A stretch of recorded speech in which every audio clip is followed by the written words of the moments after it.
Welcome to another episode of HCC's MovieMaker Reviews. My name is Fabian Brims. And I'm Trey Dixon. No, you're not. Kevin Simmons. All right. We are reviewing today Entourage. And for the people who don't know it, Entourage was an 8-season-long show on HBO. And they finished it pretty abruptly. But then years later, they finally made a movie and finished the whole story. And what do you think about the whole thing? I think it's an appropriate ending to the Entourage. Okay, and we should probably tell for the people who have no idea what it's roughly about, because I just forgot that. What's it about? So it's about it's a bunch of goofballs making a movie and failing at it. But in the longer term, there's this young aspiring actor, Vincent Chase, who gains fame in Hollywood, and his story is based on Mark Wahlberg's life, who is also the producer of the show and the movie. Yeah. And we see his whole adventures in Hollywood, the good sides, the not so good sides, and how he is making it with his friends, his entourage in LA. Yeah. Pop quiz. Who's your favorite? So my favorite would be Ari Gold, because he's just the most amazing guy in the show. And when he starts talking, like, this is like a machine gun. Who is the guy who wanted to be the director and like all that kind of jazz? Was that Ari? The guy who wanted to be the director of the whole thing? In the show or in? No, that was Vincent Chase. Is that Vincent Chase? Yeah. I think he's my favorite. He was like, I'm starring only when I'm directing, and then he was like, ugh. I just love that run-through joke of the entire show, of just like him with all this quote-unquote aspirations, or just really just want to be being the boss, just the continuous bumbling idiot that he turns out to be. Yeah, absolutely. And another great person, which was also, in my opinion, one of the best guys in the show, is Johnny Drama. I mean, this guy pops out one-liner after the other, and one is better than the other. Yes. So he's just amazing. So, but what I have to say about this movie, it really worked well as the ending of the show. Like, it gave all the characters a great ending, in my opinion, which the show didn't do. But as a movie itself, it's not developed as it could be. Like, the whole story, like, it's not very, what's the word? Help me out here. I don't know, man. Can I be honest with you? It's very thin, actually. It's just like, I enjoy Entourage. I enjoy the subtle throughout of irony, or whatever the word you want to call it, the satire, the joke on these people. You know, these people who think they're the bigs ups, and which is actually kind of a brilliant joke outside the show as well, how they cast for these characters that are supposed to be these pompous bigots who think too highly of themselves. They get actual actors who they, pump up, make them feel bigger than they actually are. As for the movie goes, it just feels like a longer episode of Entourage. Absolutely. I don't know, and that's the fun of it. That's what I like about Entourage. I've never seen Entourage as this long narrative that has like a story per se. Yeah. I enjoy Family Guy, or I enjoy, I don't know, another one of these, like, I don't want to say Simpsons, like another like family-orientated cartoon. Not orientated. But I just enjoy seeing Entourage for that long, with that pretty of a picture, with that many running jokes, how simple they might be or otherwise. Yeah. Well, also what's pretty amazing is to see all the cameos famous people from Hollywood did. So like, it's a list of, I don't know, 50 people. I have to watch it again because I missed a bunch of them. It was star-studded. Yeah, it was incredible. Just the 5 seconds appearance that like all these talents make. Yeah, and you have like from Al Bundy to Warren Buffett, all people from Hollywood too. I don't know. Means something. Like,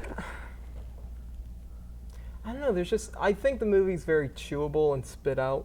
I don't know, I feel the movie altogether is very bubblegum in that way. I mean, if you haven't seen Entourage, what do you think? Like, is this a movie you can watch without seeing the show? I think without seeing the show, you can't really enjoy the movie, because it just, first of all, you don't have all the background from the people in there, and second of all, as I already said, like, the whole story is way too undeveloped to work as a movie itself. So like, it probably could work on TV, but for cinema, it's definitely not enough without the show as context. I mean, personally, I'm even surprised they made a theatrical release of it. I'd just put it on HBO and like leave it there. But I don't know. It's so bubblegum to me. I even forgot most of the movie as I'm sitting on this couch. I just remember this fuzzy haze of laughing at certain parts, although I couldn't tell you what those parts are. I mean, it's also, there were like many scenes that just didn't lead anywhere. Like when you see, like, for example, that scene where like Johnny Drama ends up on the internet. We won't spoil with what. But it's like, just like it's it's just like a cheap laugh. And No, exactly, 5 minutes later, it's like it wasn't been, and Won't affect the character, won't affect he's the film. back to normal. Yeah, exactly. But that was also back like to one of the normal. things on Entourage, like similar to The Simpsons. Like in the end, everything was fine. We had a happy world. So there was nothing like. Credits roll, magic reset button applied. Yeah, it was. It's a light comedy, and it's definitely enjoyable. But when you look for something serious or something even with drama, No, but that being said, that's like, not your I choice. don't think we should undermine it because it's comedy or because it's like cheap. I find it to be cheap comedy. I mean, well, cheap, not in the sense that it's not worth watching, but I mean, like cheap that it's not like Oh yeah, you get it, amazingly written. Yeah, you know, like there's so- no through line of it, you know. I mean, it could be like a movie they did without screenplay, and they just like. You know, I wouldn't be surprised at some of these sequences.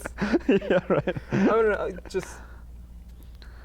What's your rating on it? Let me ask. Let me cut corners. I mean, I liked it. I mean, I would give it a 7 out of 10. But I mean, it's really just because, in my opinion, it gives the show the ending it deserves, which wasn't in the final episode. So just for that. But the movie itself is probably a 5 or 4 even.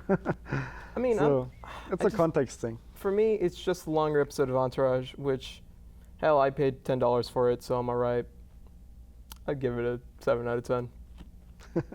Let me ask you finally a different question, because Go. that sparked a whole lot of discussion. Like, Like what do, cash, man. Yeah, come on. I already got my shoes off. what do you think about the sexism in that movie? Like, Oh, Jesus. I heard a lot of No, yeah, it's I terrible. heard a lot of criticism If I'm that putting my serious women hat were on. only like portrayed as like objects, and Yeah, they were only there yeah. like to sleep with the main actors and everything. But do you think it's like a bad thing, or do you think it's like supposed to be like Look, that in such a movie, or like what's your opinion on the whole I love criticism? films because they're an inescapable prism. They're, and not prism. It's this one perspective you obtain on reality. To these characters, that's what women are. They're objects. They're, you know, a bag of milk and the thing downstairs. But do I think that's okay for all movies? So like the run-of-the-mill drama that wants to portray human reality to do that? No, but I think it perfectly fits fine in an Entourage. Because that's not only who these people are, this is what Hollywood is. When we actually see women in power, women, you know, with strut, and I forgot, there's like some corporate women there. One. Yeah, exactly. And she's not really like saying a lot. No, but that's exactly it. It's just like they leave it to the wayside. As soon as they find like, oh, this girl doesn't want to do the dance with me, they leave her out of the film. And then the women that do reoccur are the party girls, or the, you know, the girls that are willing to get with the guy. And I think it's actually works to the movie's benefit. You know, I don't understand the criticism of sexism in a film like this. Exactly, that's my point. Like, I can see the criticism, but come on, in such a movie, if you don't like sexism, make a big way around Entourage. So You know, it's like criticizing Jurassic Park for having dinosaurs in it. So well, you're right. It's like having a war film with too little violence or yeah, something. exactly. Like, It's come on. It's a subject matter. I don't know. What do you feel about? I got to tell you though, as a guy who like looks at the picture for the quality of picture, this movie entirely is shot incredibly well. Oh yeah, absolutely. I mean, the God. stats were like perfect. Oh yeah, And, I mean, the exterior shots of them in the car is just nice, diffused Californian sun. It's beautiful. all the cars. Oh my God. I know. I want to have this garage. God. I don't know. What else do we talk about? How's your day? So far, so good. It's Well, so little to talk about with Entourage. I would say this is a good moment. Are you gonna to miss Entourage? Let me say that one.